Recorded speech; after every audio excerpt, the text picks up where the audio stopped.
Hello everyone, welcome my YouTube blogs. तो मेरा राधे राधे। आप लोग कैसे हैं? आई होप सो आप लोग अच्छे होंगे। तो मेरा नेक्स्ट ब्लॉग यहीं से शूट होता है बिट्टू की मस्ती से, जो कि बुआ बुआ कर रही थी, मोबाइल से खेल रही थी। तो फिर उसके बाद ना बुआ ने मुझसे कहा कि बेटा हो सूप सजाना हो तो तुम थोड़ा बहुत इसको डेकोरेट कर दो।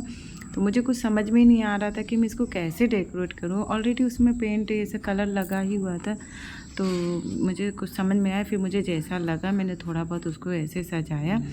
आप लोग देख सकते हैंगे, बताना कैसा सजा है, जो कि मुझे समझ में रियल में नहीं आ रहा था कि मैं कैसे ही सजाऊं।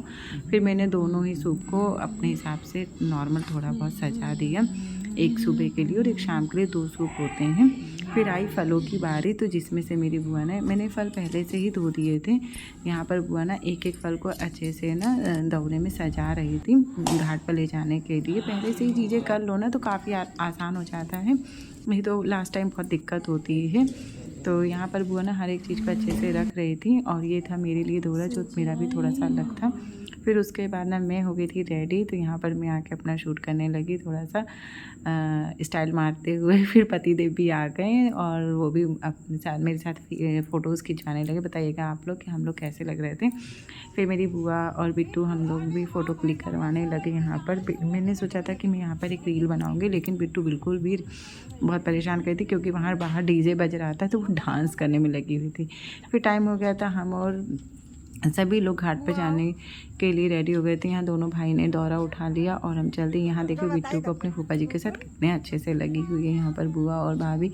और देखिए ये बाबू, ये भी मेरा भतीजा है, काफ़ी अच्छा है, ये भी बहुत प्यारा है। यहाँ पर हम लोग घाट पे पहुँच चुके हैं और ये देख सकते हैं आप लोग, यहाँ पर काफ़ी भीड़ होने वाली है। अभी इतनी ज़्यादा नहीं हुई, लेकिन धीरे धीरे काफ़ी भीड़ हो जाएगी। बाप को देखिए कितना अच्छे से देख रहे हैं, मुन्नी को देखिए, ओ माय गॉड। ये तो यहाँ वहाँ पर तो हर किसी की नज़र मेरी बिट्टू पर ही थी, और सच में वो है भी बहुत ज़्यादा क्यूट। यहाँ पर सब लोग देखो खड़े होकर देखते हैं। यहाँ पर ना सब अपनी अपनी तैयारी कर रहे हैं, अपना अपना घाट का किनारा पकड़ रहे हैं बैठने के लिए, किसको कहाँ बैठकर पूजा करनी है। और वहाँ पर काफ़ी अच्छा लग रहा था, वहाँ डीजे भी लगा हुआ था, इतने सुंदर सुंदर गाने बज रहे थे छठी मैया के कि मैं क्या ही बताऊँ, बहुत अच्छा लग रहा था। फिर यहाँ पर सब अपना अपना ना जगह देख रहे थे कि किसको कहाँ बैठना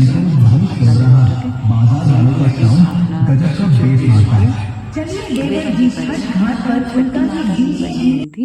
इनके यहाँ का ऐसा ही है, तो वहाँ पर जो घाट का किनारा होता है ना, वहीं पर ये से छोटा सा बना के उसी में ही पूजा किया जाता है।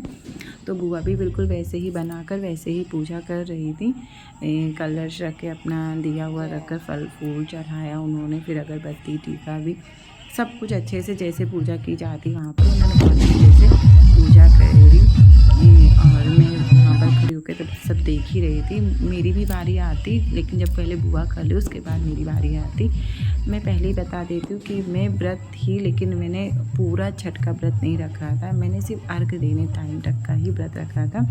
मीन्स मतलब मैंने सुबह से शाम तक ही व्रत रखा था, वो भी निर्जली था मेरा भी। लेकिन मैंने जब सूर्य को अर्घ दे दिया था उसके बाद ना मैंने पानी पी लिया था, क्योंकि बुआ ने कहा कि बेटा तुम अभी पानी पी लो, उसके बाद अगर भगवान मेरी सुन लेगा, छठी मैया मुझे अपना आशीर्वाद दे देंगी ना, तो मैं भी नेक्स्ट टाइम से वो व्रत ज़रूर रहूँगी।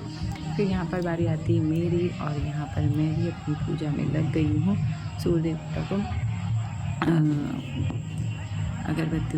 बत्ती लगाकर मैं अपना वहाँ पर मैं भी पूजा करने लगी थी। यहाँ पर एक और आंटी थी, ये बुआ के घर के बगल की ही हैं, और बुआ हम 3 लोग तो इधर ही खड़े होकर इधर ही पूजा कर रहे। अच्छा मैं थोड़ा सा ना आगे खड़ी हुई थी, क्योंकि मैं पानी में जाने में बहुत डर भी लग रहा था मुझे, मैं अंदर तक नहीं गई थी। तो मुझे बुआ ने कहा था कि तू आगे ही खड़ी हो जा। थोड़ा पानी में मैं भी थी, लेकिन बुआ लोग ज़्यादा पीछे थी और मैं थोड़ा आगे ही थी, इसलिए मैं थोड़ा उनसे ना बड़ी दिख रही हूँ और वो लोग थोड़ा ना नीचे की तरफ दिख रहे हैं। तो यहाँ पर फिर बुआ से मैं पूछने लगी कि बुआ मैं क्या करूँ, तो उन्होंने कहा अब तुम खड़ी ही रहो वहाँ पर। अब मुझे यहाँ पानी में से नहीं हटना था, और करीब यहाँ पर 4 बज रहे थे। हम लोग 4 बजे से ना 6 बजे तक पानी में खड़े हुए थे। 2 घंटा तो 2-2.5 घंटा तो खड़े हुए थे, मुझे एग्जैक्ट नहीं पता हुआ है। फिर यहाँ पर भाभी आई, उन्होंने सिंदूर लगाया हम लोगों को। तो भाभी तो यहाँ पर ना मेरा गला बहुत ज़्यादा डिस्टर्ब कर रहा था। मैं पहले से पिन करके आई नहीं थी, क्योंकि मैं यहाँ की बेटी थी, तो मुझे ऐसा लगा ही नहीं। और फिर वहाँ पर जब मैं करने लगी तो वो मुझे बहुत ज़्यादा डिस्टर्ब कर रहा था, लेकिन किसी तरीके से फिर मैंने उसको पिन लगा के सही कर लिया। यहाँ पर पति देव और भाई ये लोग सब देख रहे हैं।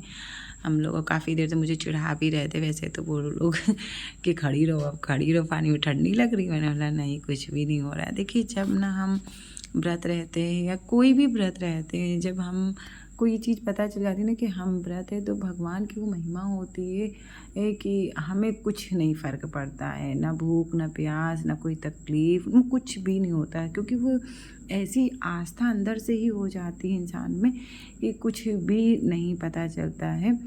तो सेम वैसे ही हम लोगों के साथ भी हो, और काफ़ी लोग वहाँ पर एक से एक लोग ऐसे ही थे।